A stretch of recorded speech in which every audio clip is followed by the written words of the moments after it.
You ask Tiger to calculate. This deals with linear inequalities with one unknown. The final result is y greater than 7.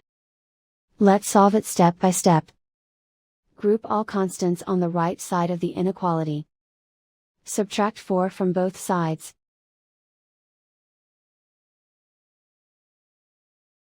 Simplify the arithmetic.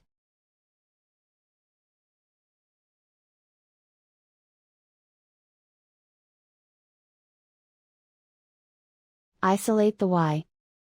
Divide both sides by 5.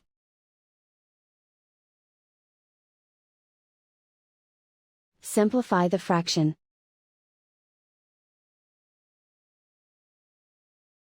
Find the greatest common factor of the numerator and denominator.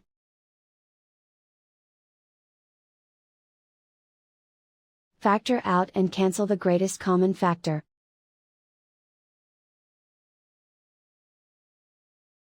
Plot the solution on a coordinate grid. And so the final result is y greater than 7.